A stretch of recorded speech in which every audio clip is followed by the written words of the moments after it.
اللهم صل وسلم على نبينا محمد عليه افضل الصلاة والسلام. ازيكم عاملين ايه؟ يا رب تكونوا بخير. كل سنة وانتم طيبين، وحشتوني جدا جدا.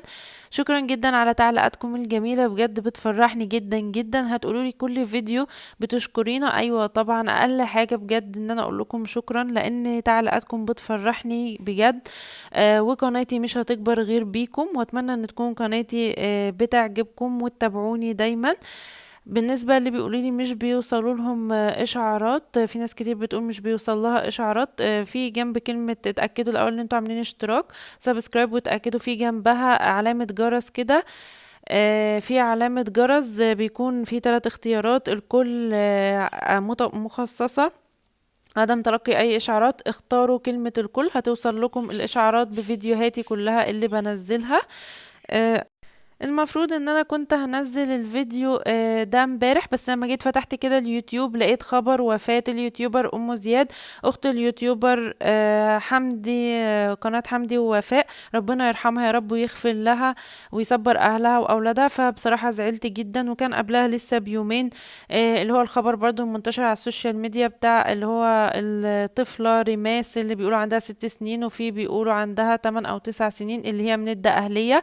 مامتها بعتتها تشتري عيش من الفرن، وواحد جارهم عنده 43 سنة، في اللي بيقولوا ان هو هددها عند فرن العيش بمطوة وقال لها تروح معاه بيته، وفي اللي بيقولوا ان هو قال لها تعالي مامتك عندي في البيت عاوزاكي وكده. والمهم ان هو خدها بيته وحاول ان هو يعتدي عليها، بس هي صرخت جامد، فقام بطعنها 3 طعنات ورماها على السلم بتاع اللي جنب شقته. يعني هو في الدور التاني، بيقولوا رماها على البسطة بتاعة السلم اللي هي الدور التالت.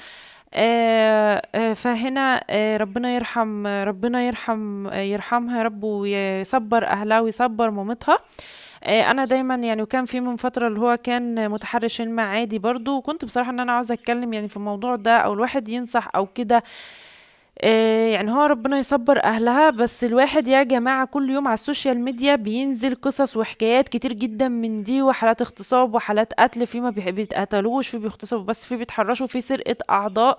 قلنا لحد، يعني انا مش عارفة اقول لحد سن الاعدادي ما تنزلوش اولادكم، انا عاوزة اقول لحد سن الجامعة، لحد سننا احنا الواحد خلاص ما عادش في امان بجد لاي حد. يا جماعة قلنا ما تنزلوش ولادكم يشتروا حاجة. منزله طفله عندها 6 سنين او 8 سنين او 9 سنين بتجيب عيش، وبتجيب عيش كل يوم، بيقولك اصل الشارع عارفها، اصل الجيران عارفينها، واصلا اللي بيخطف هو جنبكم واحد جاركم. بيبقى اكيد ان هي بتنزل كل يوم، وكان بيراقبها، وقالوا ان هو نادى على اسمها الرماس. هم بيقولوا احنا ما نعرفوهوش وليه عمل كده، وفي بينا وبينه حاجه. يا جماعه هو اللي بيغتصب طفل او بيسرقها او بيسرق الاعضاء، هو لازم يكون بينكم وبينه حاجه؟ هو بيبقى، ومش هقول عليه مريض نفسيا ولا مختل، لان المحاميين بقى بيستغلوا الكلام ده، عشان يعني هو طبيعي لما حد بيعمل اي موقف وحش، الناس الواحد بيقول ده مريض. هما مش بيبقوا مرضى، دول بيبقوا ما عندهمش ضمير، بيبقوا ما عندهمش دين، ما يعرفوش ربنا. علشان كده هم بيعملوا كده. وحسبي الله ونعم الوكيل في المحاميين اللي بيدافعوا عنهم، وبيقولوا ان هم مختلين عقليا عشان يطلعوهم او يحولوهم على المستشفى. هم حتى لو مختلين عقليا، هم احسن حاجة ان هم يتعدموا، علشان ما يطلعوش يدمروا حياتنا ويدمروا اولادنا، لانهم هيطلعوا يعيدوا نفس اللي هم بيعملوه ده. فاحسن حاجة الاعدام ليهم. ده هم لو متخلفين يتعدموا ويريحوا الدنيا ويريحوا العالم منهم. وحسبي الله ونعم الوكيل فيهم جماعة. مفيش حد ده مش مختل، ومش بيبقوا مختلين او مرضى. ويقول لك مثلا ده ممكن مريض وهو صغير حصل له كده، حصل له وهو صغير، مريض نفسيا كذا، يعني اللي هو وصل له، هو يتعدم عشان يرحم المجتمع، بقى يرحم المجتمع من اللي هو بيعمله ده، وربنا يرحمنا برحمته. فيا جماعة ما تنزلوش. انا حبيت اقول الكلمتين دول واحاول ان انا اختصر فيهم، لان الموضوع يعني لو الواحد اتكلم فيها يبقى فيه كلام كتير جدا. فيا جماعة ما تنزلوش ولادكم. اللي بيسمعوني في الفيديو ده كلموا اخواتكم، كلموا صحابكم، كلموا قرايبكم. لو بتشوفوا واحدة بتنزل بنتها تجيب اي حاجة، قولوا لها ما تنزليش عيالكم. اللي بيودوا عيالهم برضو يلعبوا يا جماعة مع الجيران، او يودوهم ينزلوا يلعبوا في الشارع، اللي تقولك ولا بنت ولا ولد، اللي تقولك انا بنزل ابني الولد عشان يبقى راجل. لا، احنا دلوقتي بقينا بننزل ولادنا الشارع. زمان كان الولاد بينزلوا في الشارع ويلعبوا والجيران تقعد مع بعضها وكده. احنا دلوقتي بننزل اولادنا كان عادي، لكن دلوقتي بننزل اولادنا عشان يتقتلوا، عشان يغتصبوا، عشان يتسرق اعضائهم، ده بيتخطفوا وهم معانا في الاماكن العامه. يقولوا لك طب البلد المفروض تكون امان، خلاص البلد مش امان، هتعملي ايه؟ هتضحي باولادك؟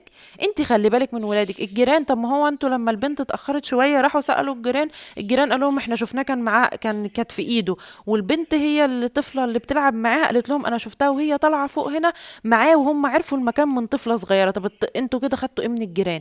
البنت يعني هو طبعا دوت مكتوب او كده.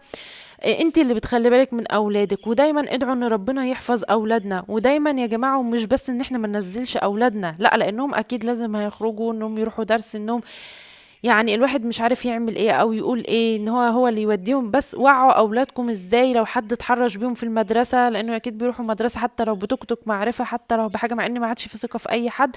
وعوا اولادكم ازاي، اقراوا كويس جدا انكم توعوا اولادكم ازاي لو حد اتحرش بيهم ان هم يتكلموا ويحكوا لكم. اقراوا كويس، لان في اهالي بتقول بتعمل ده بالضرب، زي الطفله اللي اسمها اسيل اللي عندها 8 سنين، وبعد سنه مامتها تكتشف ان جارهم عنده 19 سنه بيخلي بنت اخته قدها عندها 8 سنين تخبط على الباب تقول لها تعالي العبي معايا، وبعدين تاخدها الشقه اللي فوق ليه، يقول لها انزلي عند مامتك، وياخد البنت اللي هي اسيل دي وبيغتصبها.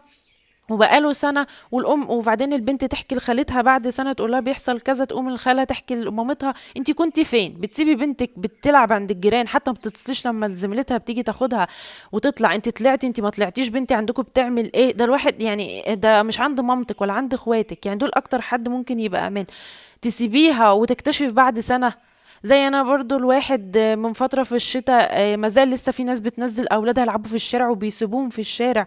في الشتاء الواحد راجع الساعة 12 بالليل، او راجعين الساعة 12 بالليل من عند اهلي، الاقي بنتين عندهم 10 سنين ماشيين في الشارع عادي، الواحد ما يقولش غير حسبي الله ونعم الوكيل في اهلهم اللي سايبينهم الساعة 12 وواحدة بالليل والشارع ما فيهوش اي حد ماشيين فيه بالليل. حسبي الله ونعم الوكيل، لان ده برضو اهمال من الاهل.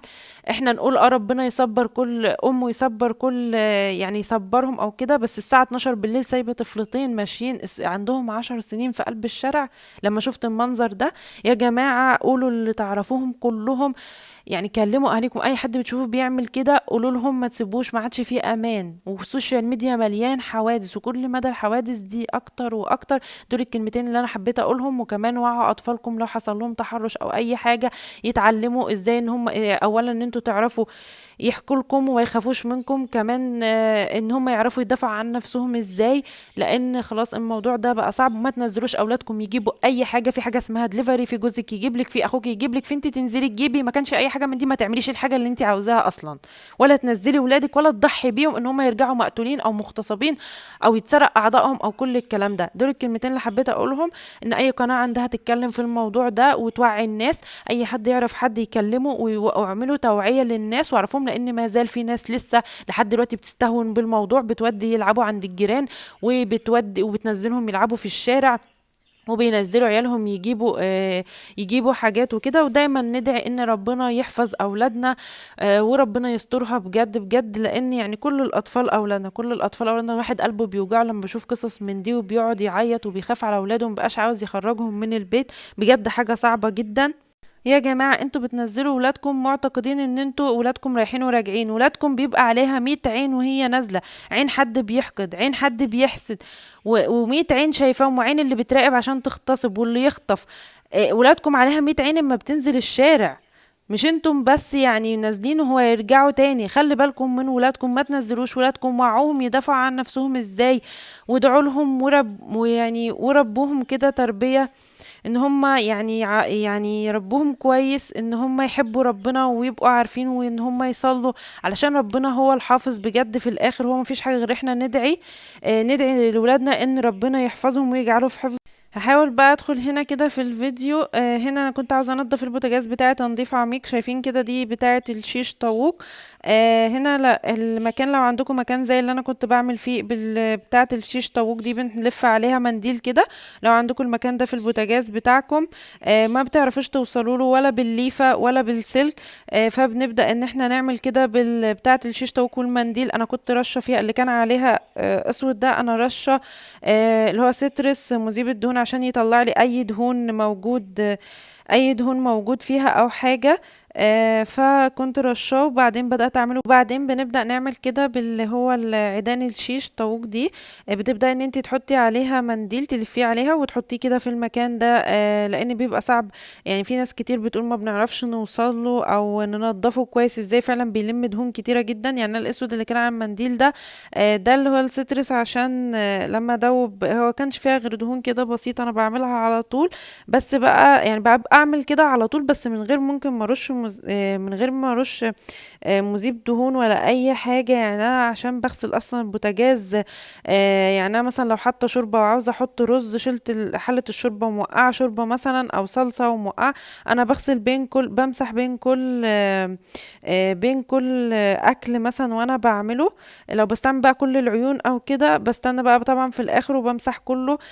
بغسل بعمل كده البوتاجاز على السريع بقى. وممكن بقى باجي بعد كده كل شوية ان انا اعمل بالشيش دي اطلع بيها الدهون. باجي بقى لازم اعمل التنظيف العميق ده.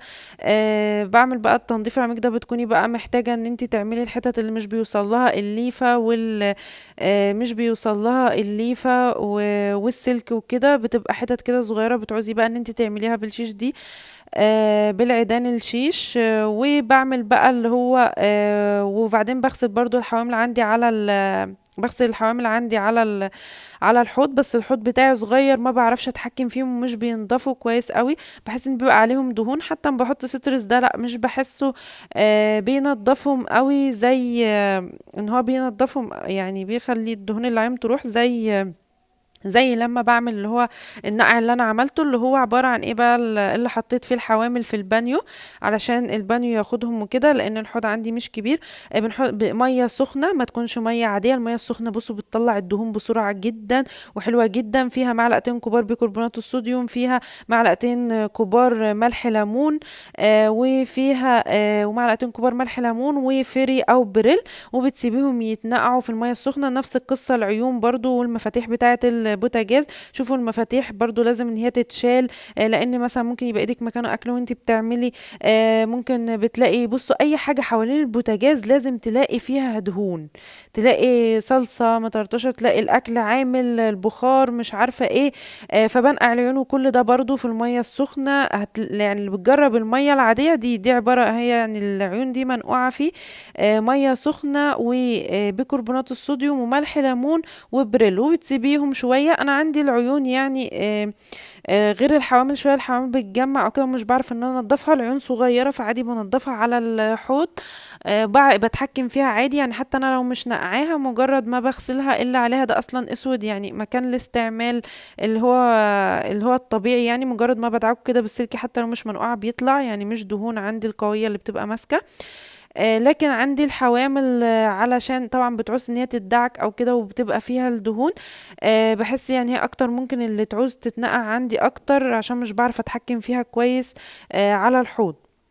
بنقعها بقى، بتلاقوا حتى انا لما بغسلها مثلا على الحوض او كده تبان قدامك ان هي مغسوله. لما تيجي بقى تحطيها في اللي هو اللي هتشوفوها دلوقتي، لما بتيجي تحطيها في الميه السخنه، لو انت بتستعملي ميه ساقعه في الخلطه دي، لان الخلطه دي يعني مشهوره. لو بتستعملي ميه ساقعه هتلاقي الميه السخنه بتفرق معاكي جدا وبتطلع كميه دهون اكتر، زي ما هنشوفها كمان شويه. هنا انا عندي العيون بتاعتي مش بتلمع زي الاول. طبقه السيلفر اللي عليها اتشالت، يعني هي كانت سيلفر وبتلمع خالص. كان اول الجواز كنت شفت خلطة على النت مش فاكراها، والعيون بقى قاعده بتلمع قدامي، والبوتاجاز كان جديد يعني كنت لسه متجوزه وكده وبنضف بقى وايه، كنت يعني وبنضفه والطبق ويا دوب ادعك كده العيون تبقى زي ما هي سيلفر وبتلمع وكده. قلت ايه زياده الخير خيرين، وقمت حطاها في الخلطه. بطلعها من الخلطه، بس انا مش فاكراها بصراحه لان ده من سنين، من 6 7 سنين كده. بطلعها لقيت لقيت طبقه السيلفر اللي عليها راحت وما عادتش بتلمع زي الاول، والطبقه راحت وبقى مطفي، لونها مطفي وكده. من وقتها ما عادتش بتلمع، بقيت بعملها. لكن الخلطه دي مضمونه ومش مش بتبوظ او حاجه، وجميله جدا، وبتطلع اي دهون اللي هي بتاعه البيكربونات والملح الليمون والفري وكده. وبصراحه تقريبا يعني من وقتها ان انا بقيت اخاف يعني ان انا اعمل اي خلطات. شوفوا بقى، شايفين اللون الابيض اللي على الحامل ده؟ شايفين اهوت، بقربه لكم. انتوا لما بتحطوها في الخلطه دي بتلاقي بقى هو بيبقى قدامكم اسود. انت يعني انا مثلا كنت لسه غسلاه، لما بمسح البوتاجاز عادي اللي هو بعد الاكل بغسله وبحطه، يبقى باين قدامي خلاص ان هو مغسول. اجي بقى تحطيه في الخلطة دي، تلاقي بقى قدامك طالع كده لون ابيض، اللي هو الدهون بدأت تطلع وتلاقيها بدأت تنزل في المية. حلوة جدا الخلطة دي، وبتنضف لك الحوامل خالص لو فيها اي دهون او كده. عندك دي كده فرشة، في منها صغيرة، هي دي بتاعة الفرن. في منها الصغيرة وفي منها الكبيرة. الفرشة دي في منها الصغيرة وفي منها الكبيرة. دي الكبيرة بتبقى بتاعة الفرن، بتنضفي ده عبارة عن ده. الأسنان بتاعتها ستيل، أسنان بتاعتها مش زي الفرش العادية اللي احنا بننضف بيها الكنب والحاجات دي، لأ. دي معدن. وبتبدأي تنضفي بيها كده. وعندك الأسنان بقى اللي هي بره دي اللي أنا بشاور عليها، اللي هي دي لو عندك مثلا حاجة عاوزة تدعكي بيها، مثلا تدعكيها بيها او كده. ايوه، بتقول شوفي زي ما انا بعملها كده، بس حاجه لازقه او مش عارفه ايه، بتقومي زقها بالطرف ده، بتطلع معاكي حلوه جدا بصراحه الفرشه دي، وبتنضف وكده. بس هي حلوه يعني ايه بالنسبه لو على البوتاجاز في حاجه، او اللي بيبقى عندهم دهون جامده قوي، هي حلوه لكده، او في الفرن. لكن الاحسن للحوامل ان انا اعملها بلفت ان انا اعملها بالسلك المواعين، بتنضف احسن واكتر. فالخلطة دي بصراحة جميلة جدا. بتنضف حلو قوي. برضو زي ما كنت بوريكم الستيكر كده، بوريكم الفكرة بتاعت ستيكر البوتاجاز. ستيكر البوتاجاز انا كنت اول ما ركبته خالص كان بيقطع معايا لما باجي اشيله، وكان بيقرفني. انا سمعت بعد كده انك ممكن تطلعيه بسهولة بالاستشوار، بس قلت بدل بقى ولا استشوار ولا الكلام ده، بقيت بعمل ايه؟ بجيب ورقة فول كده زي ما وريتكم، وبقوم جاية حطاه وحاطة على الستيكر ولزقاه باللزق، بيطلع معايا بكل سهولة زي ما طلعته. شوفوا هنا كده، خلصت بقى البوتاجاز وخلصت العيون ونشفتها. ونشفت برضو البوتاجاز بفوطة تكون ناعمة وكده. وببدأ ان شوفوا لون السيلفر بتاع العين عندي رايح. اللون بتاع العين السيلفر راح دي شوية، ممكن عشان ما كنتش يعني مش فاكرة، هي مش بتستعمل كتير، عشان كده انا بغطيها بألمونيوم كده. حتى ان انا نسيت احط انا نسيت لها حاجة، يعني تلاقيني بحطها دلوقتي عشان انا مغطياها على طول بورق الألمونيوم. ليه ببقى مغطيها بورق الألمونيوم؟ يعني ايه، تحافظ لي على الحامل، لان انا ما بستعملش العين اللي في النص دي كتير، فبغطيها. بس اللي هو الورق الفويل ده كان خلصان عندي. بصوا هنا بقى، خلاص نضفت برضو المفاتيح بتاعة البوتاجاز، بقت نظيفة جدا وتحتها نظيف، وبدأت ارجعها. في ناس بتنسى المفاتيح بتاعة البوتاجاز دي ومش بتنضف او بتنضف تحتها. بس هي لازم بتتنضف. شوفوا نسيت ايه، عشان ما بستعملش العين دي، نسيت الجزء ده، نسيت ان انا احطه فرجعته تاني. كان ورق اللي هو الفويل كان خلصان عندي. ف في كده غير حتة صغيرة، يعني ما كانتش تغطي كل الحامل. المهم هنا بقى برضو البوتاجاز، قصدي ده الباب بتاع فرن البوتاجاز. كان بصراحة مش انا، يعني جوزي اللي فك الازاز بتاعه، علشان كان تحت زيوت كده ودهون. حطيت سترس عليه وسبته يتنقع، وبعدين غسلته، وبعدين رجع بيركبه ده بعد ما اتغسل كده. ونضفت برضو الفرن، بس ما صوتوش. وبعدين رجعنا الازاز تاني كده مكانه ونضفته. هنا بقى كده، بوريكوا دي الفكرة. لما بتحطوا ورق الفويل كده، وبتحطوا عليه استيكر البوتاجاز لو عاوزين تحطوه، بس بيبقى فيه هوا شوية، فجيت قلت ايه. وهنا كده جيت على البوتاجاز على الازاز بتاع الفرن، اخدت حتة من الرول اللي هو الخيامية، رول بيتلزق. بس جيت قلت هعمل فكرة تانية.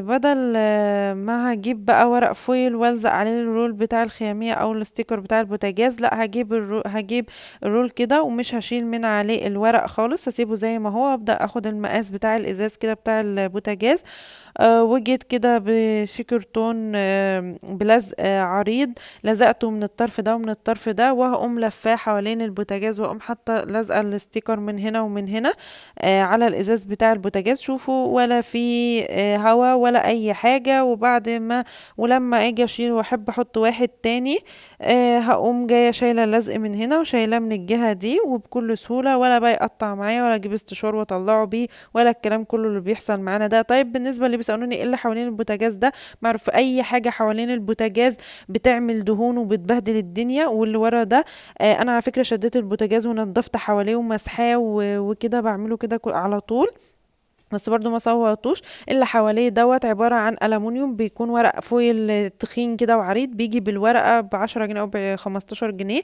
على حسب السمك بتاعها والطول بتاعها. حلو جدا. كل اللي بتعمليه ان انا بشد البوتاجاز وامسح وانضف، وبتجيبي فوطة واقوم منضفاه كده، ما بيتقطعش وبيفضل معاكي مدة طويلة، ويفضل محافظ لك على حوالين البوتاجاز. هنا ده الديكور اللي كنت عملته معاكم الفيديو اللي فات، ديكور في الصالة وفي الانتريه، وده ديكور المطبخ. اللي ما شافش الافكار والديكورات اللي عملتها معاكم الفيديو اللي فات سيبوكم في صندوق الوصف، والفيديو اللي قبل ده. هنا بعد بقى ما خلصت خالص بقى مسحت وكده وحطيت اللي هو الموكيت ده، حسيت ان هو ماشي مع كده جو رمضان والجو ده. هنا بقى دي كده الهدية اللي انا جبتها لعمرو. ده بوكس كان عندي كده، وبعدين جبته وحطيته في الأوضة بتاعة الأطفال، وقلت لعمرو شفت انا جبت لك هدية حلوة قوي. قال لي ايه يا ماما الهدية اللي انت جبتها لي دي وكده. المهم جيت بقى دخلته الأوضة وقلت له افتح، اديته البوكس وقلت له افتح البوكس ده وشوف فيه ايه. فجه هو كده وهو بيفتح البوكس، قمت بقول له الله، قام بيفتحه كده، فبقول له الله ايه السجادة الكيوت الحلوة النونو دي يا عمورة. ففتح قال لي دي ايه؟ قلت له دي سجادة صلاة صغيرة زي السجادة الكبيرة اللي انا بصلي عليها. دي سجادة صلاة صغيرة بتاعة عمرو. عجبته بقى، مقولكوش بقى الفرحة بتاعته، عشان هو بيحب اي حاجة تكون صغيرة كده ونونو. وبعدين انتي قلت حبيت ان انا اقول لكم كده واوريها لكم. قلت له انتي كمان بقى بتقولي له يعني ان هي كده بتحسيه بقى، بتقولي له يعني هي جميلة قوي ونونو عشان تحببيه في الحاجة. قلت له حلوة قوي ونونو دي بتاعت عمورة، بصوا اتبسط بيها جدا. وكل شوية بقى اول ما اديتها له فردها وفضل. عارفين انتوا الاطفال بيقعدوا، انا بقالي فترة، هو لسه هيكمل 5 سنين، بقالي فترة لما باجي اصلي بخليه يقف جنبي ويقعد يصلي معايا، بيقعد ينزل يطلع كده، هو مش مستوعب الصلاة قوي او كده، بس لحد ما بحاول ان انا افهمه. وبرضه يعني اي اطفال هي بتقلدك، لو انت يعني زي ما احنا قلنا احنا ليهم قدوة. لما بتيجي تصلي بتلاقيهم، حتى التوأم عندي تلاقيهم ينزلوا يطلعوا معانا كده واحنا بنعمل يعملوا زينا. فردها اول ما اديتها له وفرح وقال لي جميله جدا وصغنونه نونو يا ماما، وقعد يفردها وينزل ويطلع ويصلي وكده. وبعدين كل شويه اما يلاقيها مثلا اخواته واخدينها او حاجه، يقول السجاده دي بتاعتي، وياخدها ويطبقها ويحطها في مكان. ففرحته جدا. دي حاجه مشجعه ان احنا نشجع بها اطفالنا على الصلاه. لو عندك بنوته جيبي لها اسدال، نجيب لها اسدال حلو وعليه رسومات كده، وابداي شجعه تجيبي لها سجاده صغيره. والطفل برضو جيبي له سجاده صغيره، لو عايزه تجيبي له اللي هي العبايه دي، بس العبايه شويه يعني مش بتفرق. كانت عند عمرو كانت جايه من السعوديه كده، بس حسيت اللي فرقت معاه وفرحته جامد هي السجاده. وحبها قوي. فكره بقى الصندوق ان انت تحطي الطفل حاجه في صندوق او يفتحها، زي لو انت عامله شيبسي في البيت وفي كيس شيبسي محطوط، هتلاقي الطفل مش هياخد الشيبسي اللي قدامه على الطبق، هياخد حتى لو انت حاطه شيبسي عاملاه في البيت حاطاه في كيس، هياخد اللي في الكيس ومش هياخد اللي في الطبق. بيحبوا قوي حته ان هم يفتحوا حاجه ويطلعوا منها حاجه. فكره الصندوق ده انت ممكن تعمليه ان انت تحطي فيه بونبوني وحلويات وحاجات من دي، لما الطفل يعمل حاجه كويسه بتقومي تقولي له تعالى انت شاطر عملت حاجه كويسه، وتقومي فاتحه الصندوق تطلعي له منه بونبوني او مصاصه. اولا الحاجه دي بتخليكي كده انك مش بتتكلفي، مش تكلفه ماديه كبيره. وثانيا انك بتشجعي الطفل دايما ان هو، ولا انك تقولي له اجيب لك لعبه او الحاجات دي، ومش في اي وقت ممكن يبقى معاكي فلوس تجيبي له لعبه او تدي له حاجه غاليه. فبتخلي فيه بونبوني وتفتحي البوكس ده عشان تشجعيه على الحاجه الكويسه اللي هو عملها. فكره البوكس دي حلوه جدا. حبيت ان انا اقولها لكم، انكم تشجعوا اولادكم وتعلموهم الصلاه وتربوهم بجد يعني، وربوهم على كده وما تنسوش يعني. في ناس مش بتربي ولادها على كده، وبتنشغل في الحياة. يا جماعة هو ربنا اللي هيحفظهم لينا، هو ربنا اللي هيحفظهم لينا. و يعني ما تنشغلوش في الحياة، وتنسوا ان انتوا تحفظوهم قرآن، تعلموهم الصلاة. او كده، وتعتمدوا مثلا على المدرسة او الدراسة او كل ده. هنا جيت بقى، فحبيت بس اقول لكم الحاجه البسيطه دي. المهم جيت هنا بقى دخلنا طبعا ايام، انا الايام اللي فاتت دي بقى بعمل حاجات كتير، كنت بنظف وبمسح وكده، بس مش بصور كل الحاجات دي عشان طبيعيه. المهم هنا بقى لميت كل السجاد بتاع السجاد بتاع الاوض وكده. وببدا اعمل ايه، ببدا ان انا اكنسه بالمقشه او بالمكنسه كويس جدا، ببدا ان انا انفضه كده، المه وانفضه. وببدأ ان انا احط مية سخنة برضو وبرسيل او اريال، وصابون سايل ومزيل للبقع، وببدأ احطهم في البانيو وانقع السجاد في البانيو لمدة ساعتين 3. وبعدين ببدأ برضو وانا بغسل السجاد، الصابون السائل ده يعني عاوزة اقول لكم انه بينظف السجاد حلو جدا وبيطلع اي بقع. عاوزة اقول لكم السجادة ما بتاخدش معايا كبيرة او صغيرة او اي حاجة، ما بتاخدش معايا 5 دقايق، لان النقع ده لو فيها اي بقع، بمجرد انك بتمشي، انت كل اللي بتعمليه بتمشي الفرشه كده وخلاص، بتلاقي السجاد معاكي ما فيهوش اي بقع ولا اي حاجه. النقع ده من الحاجات المهمه، وبحب انقع في الميه السخنه، لانها بتطلع، يعني بتطلع البقع، وسواء زي ما قلت لكم في البوتاجاز او في اي حاجه، بتطلع اي حاجه بسرعه جدا وبتدوبها وبتنضفها اكتر. لو الميه بارده يعني ايه، مش بتدخل كده في البقع والحاجات دي. فالمهم ان هي مش بتاخد السجاد كده، مش النقع ده بيسهل عليا بجد الغسيل جدا. انا بقى بالنسبه، او في ناس بقى بيقولك طب احنا بالنسبه لو عاوزين نغسل لو هنغسل السجاد دلوقتي نحافظ عليه ازاي لرمضان؟ بصوا يا جماعه، لو انتوا نحافظ عليه ازاي للعيد عشان لسه شهر. لو انتوا لو انتم هتغسلوه وهتفرشوه عادي خالص على طول، اول اي بقعة تيجي اغسلوه في مكانه. اول طبعا حاجة، او تحطوا الحافظات. طب اللي ما عندناش حافظات نحط ايه؟ المكان اللي انتم مش بتقعدوا فيه حطوا فيه ملايات قديمة، حطوه على السجادة تحافظ عليه. اي بقعة تيجي على السجادة على طول اغسليها وامسحيها في وقتها، هتفضل معاكم. طبعا بالنسبة للناس اللي هم بيغيروا السجاد في الاعياد والحاجات دي، ده الموضوع بيكون بالنسبة لهم سهل وبسيط، لانهم هيشيلوا السجاد بيبقوا غاسلين اللي هم هيحطوه كده. لكن اللي هيفرشوه من دلوقتي ويغسلوه من دلوقتي يكونوا عاوزين يحافظوا عليه، امسحوا البقع في وقتها. انا بالنسبة لي كان لازم ان انا هغسل السجاد، لان حرفيا ولادي كانوا مبهدلين السجاد، مع اني كنت بغسله وكنت مستنيه ان الشتاء يعدي والجو يدفي، مع اني كنت بغسله في مكانه، بس غسيل اللي في المكان ده مش بينضف قوي. لكن فترة شهر مش كتير ان السجاد يلحق يتبدل او يتوسخ او كده. بعدين بقى بعد ما بغسل السجاد كده، بقوم جاية بشوية معطر، ممكن شوية معطر وعليهم شوية مية، وارشهم على السجاد، وبرشهم على السجاد. ممكن تحطوهم في سبراي وترشوه، هو مبيقعش ولا اي حاجه، بيخلي ريحه السجاد حلوه قوي، وبنشره. ده كان فيديو النهارده، اتمنى ان يكون عجبكم او تكونوا استفدتم من اي حاجه. انا برضو كنت طلعت الشنط اللي فيها الهدوم الصيفي بتاعت الاولاد، قلت برضو عشان الحق ان انا ارصها وكده، بس لسه ما خففتش ليهم. والخريفي طلعت لهم الخريفي والصيفي، لسه بيلبسوا طبقتين برضو، بس عشان الجو بدأ يدفي وكده، فقلت ان انا قبل الصيام وكده ابدا ان انا ارص الهدوم بتاعتهم واسيب لهم شويه حاجات بسيطه، علشان الجو هيبدا يدفي الفتره الجايه. يا رب يكون الفيديو عجبكم.